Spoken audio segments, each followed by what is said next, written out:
इस प्रकार जब भगवान श्री रामचन्द्रले आफ्ना दिव्य लीलाहरू यहाँ प्रदर्शित गर्नुभयो र जो अवतार भयो, जुन उद्देश्यका लागि श्री राम अवतार, मर्यादा पुरुषोत्तम भगवान श्री रामचन्द्रको जो अवतार भयो धर्म स्थापनार्थ, धर्मको स्थापनाका लागि, सन्तहरूको संरक्षणका लागि र पृथ्वीलाई आसुरिक शक्तिको भारबाट मुक्त गर्नका लागि जो दिव्य लीलाहरू गर्नुभयो यो धराधाममा आएर भगवानले। अब भगवानको यहाँ लीला गर्न आउनुको उद्देश्य पूर्ति भइसके पछाडि देवताहरू विशेषतः ब्रह्माजी आउनु, ब्रह्माको प्रेरणाले कालपुरुष महर्षिको स्वरूप धारण गरेर भगवान श्री रामचन्द्रको समीपमा आयो। हामी जस्तो जीव भए त किन यसरी आइराख्थ्यो, दूतहरूलाई पठाउँथ्यो, तानेर घिच्याएर उच्याएर भएन लिएर गइहाल्थे। काललाई कसले जित्न सकेको छ? अखिल ब्रह्माण्ड विश्वनायक भगवान स्वयं श्रीहरि लीला गर्न आउनुभएको छ। अब कालपुरुषले पनि यसै त कसरी लाने कुरो भएन, आएर प्रार्थना गर्न लाग्यो। प्रभु भगवान श्री रामचन्द्रजीसँग एकान्तमा केही क्षणको समय माग्यो, एकान्त स्थानमा वार्तालाप गर्नु छ प्रभु भनेर निवेदन गरे। त्यो महर्षिको स्वरूप धारण गरेर आएका कालपुरुषले अनि अन्य कोही व्यक्तिले सुन्न भएन, अन्य कुनै व्यक्तिले नसुन्ने गरे, अन्य कुनै व्यक्तिले नदेख्ने गरी एकान्त स्थानमा बसेर वार्तालाप गर्नु पर्यो। यस प्रकार निवेदन गरे पछाडि भगवान श्री रामचन्द्रजी लक्ष्मणलाई भन्नुहुन्छ, लक्ष्मण तिमी स्वयं राजभवनको द्वारमा खडा भएर कसैलाई भित्र आउन नदिनु, कसै प्रकारले कुनै पनि हिसाबले हामी दुई बीच भएको वार्तालाप अरू कसैले सुन्न हुँदैन। यदि हाम्रो वार्तालापको बीचमा कोही व्यक्ति आइपुग्यो भने, कसैले हामी बीच भएको वार्तालाप श्रवण गर्यो भने, सुन्यो भने त्यस्तो व्यक्तिलाई मैले प्राणदण्ड दिन्छु, मृत्युदण्ड दिन्छु। बडो गजब छ। यति बिघ्न किन भन्नु परेको थियो? कसैलाई छेर नदिनु भने पनि पुगिहाल्थ्यो। दैव इच्छा, दैव लीला। कसैलाई छेर्न नदेऊ भनेपछि छेर्न कहाँ दिन्थे? जब भगवान रामचन्द्र 14 वर्षसम्म वनवासमा हुँदा लक्ष्मणजीले एक पटक पनि आँखा झिम्क्याउनी पनि गर्नु भएन। 24 घण्टा आँखा हेरेर खडा रहनुहुन्थ्यो सुरक्षामा। त्यस्ता लक्ष्मणलाई द्वारमा बस, कसैलाई छेर्न नदेऊ है मात्र भने पुगिहाल्थ्यो। कोही भित्र छिर्यो भने मृत्युदण्ड दिन्छु। यस प्रकार आज्ञा गर्नुभयो। लक्ष्मणजी राजभवनको द्वारमा उपस्थित भएर त्यहाँ पहरा दिन लाग्नुभयो, पहरेदारी गर्न लाग्नुभयो। कालपुरुष एवं श्री रामचन्द्रजीको बीचमा वार्तालाप हुन लाग्यो। कालपुरुषले भगवान श्री रामचन्द्रजीलाई ब्रह्माजीको सन्देश सुनाएर अब हजुरको लीलाको समय पुरा भइसक्यो, यसकारण हजुरले आफ्नो लीलालाई सङ्गोपन गरेर आफ्नो नित्य धाम गमन गर्नुपर्छ। यता वार्तालाप हुँदै थियो भगवानलाई, प्रभु हजुर स्वधाम गमन गर्नु पर्यो, हजुर जुन प्रयोजनका लागि, जुन उद्देश्यका लागि यो धराधाममा आउनुभयो त्यो उद्देश्य पूर्ति भइसक्यो प्रभु। यसकारण स्वधाम गमन गर्नु पर्यो। ब्रह्मा आदि देवताको प्रार्थना छ, निवेदन छ। यता यसरी वार्तालाप हुँदै थियो। त्यसै समय महर्षि दुर्वासा राजभवनको द्वारमा पुग्नुभयो।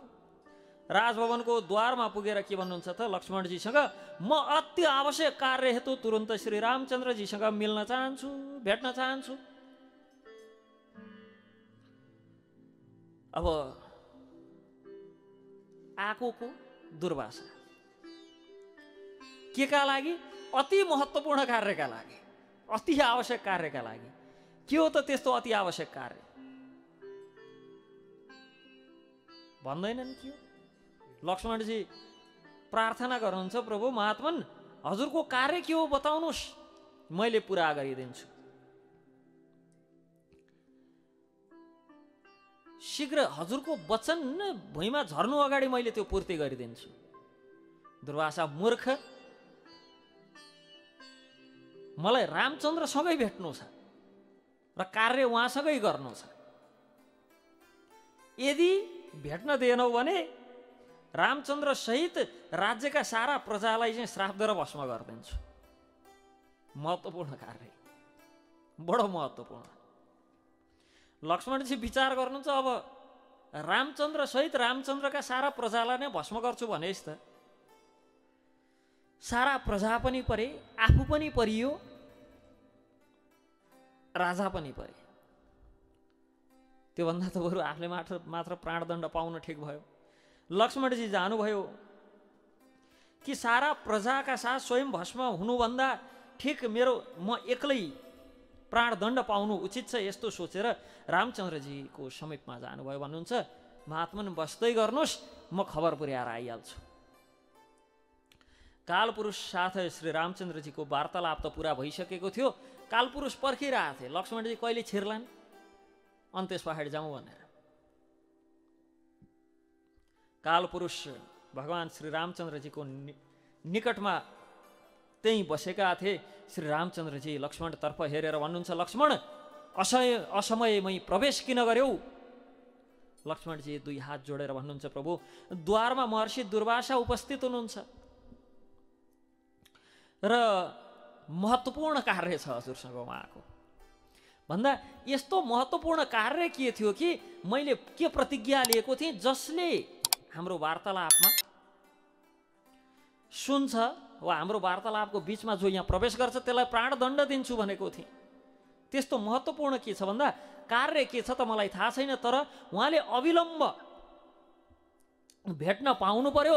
विलम्ब भयो भनेदेखि मैले राजा सहित सारा प्रजालाई पनि श्राप दिएर भस्म गरिदिन्छु भन्नुभयो। त्यसकारण म यो निवेदन गर्न आएँ। यस प्रकार भन्नुभयो, अभिशापले भस्म गर्नका लागि भनेर त्यहाँ बस्नु भएको छ। श्री रामचन्द्रजीले कालपुरुषलाई विदा गरेर उदास भएर गम्भीर स्वरमा लक्ष्मणलाई भन्नुहुन्छ, हे लक्ष्मण, मेरो प्रतिज्ञा त तिमीलाई स्मरण छ। मैले वार्तालापको बिचमा असमयमा जो व्यक्ति पनि यहाँ आउँछ त्यो व्यक्तिलाई प्राणदण्ड दिने प्रतिज्ञा गरेको छु। यसकारण म तिमीलाई प्राणदण्ड पनि दिन सक्दिनँ। बडो धर्म सङ्कटमा पर्नुभयो। राजगुरु आदि पुरोहितको मतानुसार प्रिय व्यक्तिलाई त्यागिदिनु, अब उपरान्त अनुहार पनि हेर्दिन भन्नु प्राणदण्ड समान हो, मृत्युदण्ड समान हो। यसकारण लक्ष्मणलाई त्याग्नु भनेर सिकाउनु भयो। रामचन्द्रजीले तत्क्षण लक्ष्मणजीलाई सारा जीवनका लागि परित्याग गरिदिनु भयो। लक्ष्मणजी श्री रामचन्द्रका श्रीचरणमा प्रणाम गरेर राजभवनबाट सरयू नदीको तटमा जानुभयो। त्यहाँ सरयूमा स्नान गरेर आफ्नो चित्तलाई समाहित गरेर ध्यानस्थ हुनुभयो र आफ्नो नित्यधाममा पुग्नुभयो सशरीर। कसैले लक्ष्मणजीको पिण्ड बाटेको, 13 दिन चाहिँ बराखी बारेर बसेको, त्यस पछाडि उहाँलाई वर्षपछि श्राद्ध दिएको वाला प्रसङ्ग आउन्। त्यो त हामी जस्तो शरीर यतै छोडेर कर्मको फल भोग्न जानेहरूका लागि हो। उहाँ त शेषावतार, अनन्त शेष स्वयं हुनुहुन्थ्यो। भगवानका अंश अवतार साक्षात् बलरामजी हुनुहुन्थ्यो।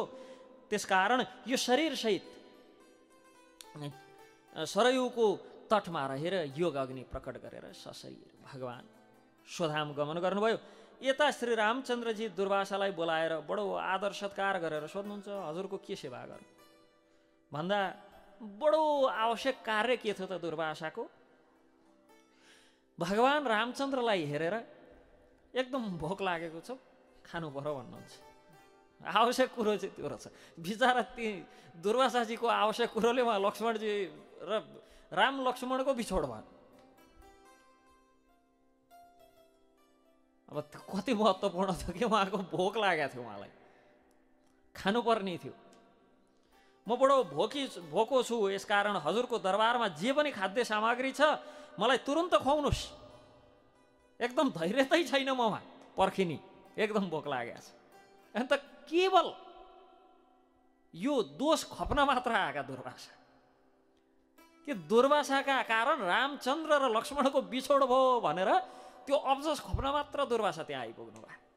अरू कसैले त्यो अब्जस नलिदिने भए, त्यही भएर त्यो अब्जस लिन आउनु भयो। त्यो त्यतिखेर कसैले कालकोट बिख, त्यो हलाल बिख नलिएका कारण बिख लिन पुग्नु भएको थियो। त्यस्तै गरी अहिले अमृत पाए त सबै दौडिहाले। त्यस्तै भगवान्लाई यहाँ ल्याउनेवाला कार्य थियो भनेदेखि सबै दौडिन्थे।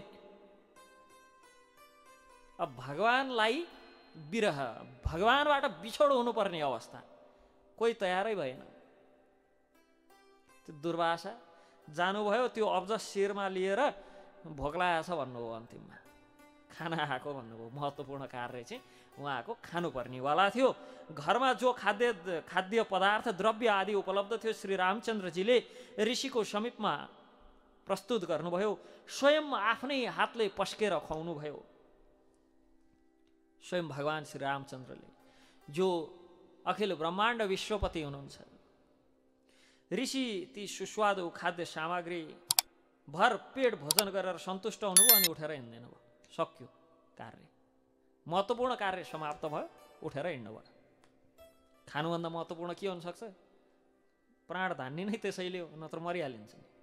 उहाँको पनि वास्तवमा सबभन्दा महत्त्वपूर्ण कार्य पूर्ति गर्नुभयो र उठेर हिँड्नुभयो। भगवान श्री रामचन्द्र अनुज लक्ष्मणको वियोगमा बडो दुखी हुनुभयो। लक्ष्मणजीको स्वधाम गमनको समाचार पाएर स्वयं पनि स्वधाम गमन गर्ने निश्चय गर्नुभयो र भगवान श्री रामचन्द्रजीले आफ्ना दुई छोराहरू लवकुश तथा आफ्ना भाइका छोराहरू पृथक पृथक राज्यमा अभिषक्त गरेर तत्पश्चात स्वयं अयोध्याका सारा प्रजालाई साथ लिएर सरयूको पवित्र तटमा उपस्थित हुनुभयो। सबैले साथमा स्नान गरेर तत्पश्चात योग मुद्रामा जसै बसे आकाशमा सहसा अनेक विमानहरू प्रकट भए। लाखौं विमान त्यहाँ उपस्थित भए। भगवान श्री रामचन्द्रजीका साथमा समस्त जनसमूह विमानमा चढेर स्वधाम भगवानले सबैलाई लिएर जानुभयो। दुईटा कुरा बुझ्नुपर्छ। एउटा त जो भगवानका आश्रयमा छन् तिनलाई भगवानले आफ्नो धाम अवश्य पनि प्रदान गर्नुहुन्छ। अर्को, राजा धार्मिक भए भने, राज्य चलाउने व्यक्तिहरू धार्मिक भए भने सारा प्रजा धार्मिक हुँदा रहेछन्। सारा प्रजाले पनि त्यसको फल प्राप्त गर्दा रहेछन्।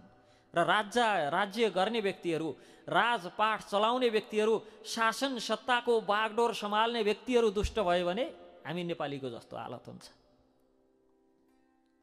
प्रत्यक्ष भोगि नै रहेछौँ। यो त कति भन्ने, आजकल त यी कुराहरू बोल्न लाग्यो भने कता शब्दको अपमान भयो कि जस्तो लाग्छ। बोल्ने शब्दकै अपमान कि जस्तो हामी चाहिँ कसैलाई गाली गरेर अपमान गर्छौँ। तर हाम्रा समीपमा आजकल हाम्रा नेतृत्व गर्ने र हामीलाई चाहिँ दौडाउनु पर्ने व्यक्तिहरू यस्ता भयो कि त्यो गालीवाला शब्दको तीसँग त्यो जोडेर नाम लियो भने, तिनका नामसँग त्यो गालीवाला शब्दलाई जोड्यो भने शब्दकै अपमान हुन्छ। त्यहाँभन्दा के भन्ने? त्यसकारण राज्य चलाउने व्यक्ति, राजपाठ चलाउने व्यक्ति, शासन सत्ताको बागडोर सम्हाल्ने व्यक्ति, शासन सत्ताको त्यो बागडोरको ताला चाबी जोसँग छ त्यो व्यक्ति धार्मिक हुनुपर्छ। यदि त्यो व्यक्ति धार्मिक भयो भने, त्यो व्यक्ति पुण्यवान भयो भने, त्यो व्यक्तिमा सद्गुणहरू भयो भने, उच्च नैतिक आचरण भयो भने, चरित्रवान भयो भने प्रजाहरू बिल्कुल त्यस्तै हुन्छन्। त्यो त स्वभाव त हो। सन्तका पछाडि सन्त हृदय नै लाग्ने हुन्, चोरका पछाडि चोरै लाग्ने हुन्, डाकाका पछाडि डाकै लाग्ने हुन्। चोरले कस्तो व्यक्तिलाई नेतृत्वमा पठाउँछ, कस्तो व्यक्तिलाई चाहिँ आफ्नो नेताको रूपमा छान्छ भन्दा त्योभन्दा पनि अझ चाहिँ खुङ्खार चोर चोरका घरमा पनि चोरी गर्न सक्नेलाई बनाउँछ। अब कोही एकदम बलवान छ भने उसले आफूभन्दा बलियो भयो भने त्यसको कुरो सुन्छ। आफू समानको भयो भने त पाखुरा सुर्किन लागिहाल्छ। भनेपछि नेतृत्व गर्ने व्यक्ति एक स्टेप त अगाडि हुनु पर्यो। त्यसै गरी नेतृत्व गर्ने व्यक्ति जस्तो छ अब त्यसका अनुचरहरू त्यस्तै हुन्छन्। यसकारण जान देखादेख यो व्यक्ति भ्रष्ट छ भन्ने देखियो अनि त्यस पछाडि पनि त्यही व्यक्तिका पछाडि को लाग्छन्? दुई प्रकारका व्यक्ति लाग्छन्। कि ऊ जस्तै बन्न चाहने व्यक्तिहरू, म पनि एक दिन चाहिँ यही जस्तो बन्नुपर्छ भन्नेहरू, कि त्यसबाट फाइदा लिन चाहने व्यक्तिहरू। भनेका जो पछाडि लाग्यो भने भ्रष्टहरू नै लाग्ने हुन्। भ्रष्ट व्यक्ति छ भन्ने देखेर कोही पछाडि लाग्छ भने आचरण बुझिहाले हुन्छ कि यो पनि भ्रष्ट छ। त्यसै गरी यदि नेतृत्व गर्ने, यदि राज्य चलाउने व्यक्तिहरू धार्मिक छन् भने स्वतः व्यक्तिहरू धार्मिक हुन लाग्छन्। किन नेतृत्व गर्ने व्यक्ति भ्रष्ट छ भनेदेखि उसले तलतिर भएका व्यक्तिहरू पनि भ्रष्ट भएकै देख्न चाहन्छ, त्यही भएर सबै त्यस्तै भइदिन्छन्। यदि व्यक्ति धार्मिक छ भने उसले सँग पनि धार्मिकको गर्न चाहन्छ, उसले केही सहयोग गर्न खोज्यो, उसले केही कार्यफत्ते गर्न लाग्यो, प्रयास गर्यो भने पनि उसले सन्त व्यक्तिहरू नै खोजेर कार्यफत्ते गर्छ। यसकारण सबै व्यक्तिलाई सत्मार्गमा लाग्ने प्रेरणा मिल्छ।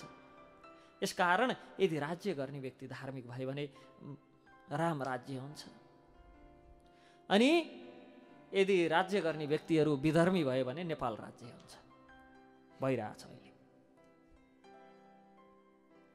त्यो भक्त भागवतहरू यहाँ भगवान श्री रामचन्द्रसँगै केवल भगवान मात्र स्वधाम जानु भएन, ती सबै अयोध्यावासीलाई लिएर जानुभयो। समकालीन जति अयोध्यावासीहरूलाई भगवान श्री रामचन्द्रले स्वयंसित स्वधाम लिएर जानुभयो। यहाँ श्री रामचन्द्रजीद्वारा लक्ष्मणजीको त्याग एउटा बहाना मात्र थियो। श्री रामचन्द्र लक्ष्मणको त्याग कहिले गर्न सक्नुहुन्न, किनभने लक्ष्मणजी स्वयं धाम स्वरूप हुनुहुन्छ। भगवानका प्रत्येक अवतारमा साथ रहने एवं सबै प्रकारका लीलाहरूमा सहाय रहने। यस प्रकार श्री लक्ष्मणजी नित्य साकेत धाममा श्री रामचन्द्रजी भन्दा पहिले उपस्थित भएर श्री रामचन्द्रजीका लागि त्यहाँ लीलाको वातावरण मिलाउँदै हुनुहुन्थ्यो। वास्तवमा जसरी भगवान श्री कृष्णचन्द्र भन्दा अगाडि आएर बलरामजीले यहाँ भगवान कृष्णको अभिभावकको भूमिका निभाएर लीला गर्नुभयो, भगवान श्री कृष्णको लीलाका लागि वातावरण परिवेश निर्माण गर्नुभयो, त्यस्तै गरी लक्ष्मण भगवान श्री रामचन्द्र भन्दा अगाडि स्वधाम गएर धाममा भगवानको प्रतीक्षारत हुनुहुन्थ्यो स्वागत गर्नका लागि। श्री रामचन्द्रजी स्वधाम आगमन पश्चात श्री लक्ष्मणजीले स्वागत गर्नुभयो। यस प्रकार भगवान श्री रामचन्द्रसँग दुर्वासाका दिव्य अन्य लीलाहरू पनि छन्।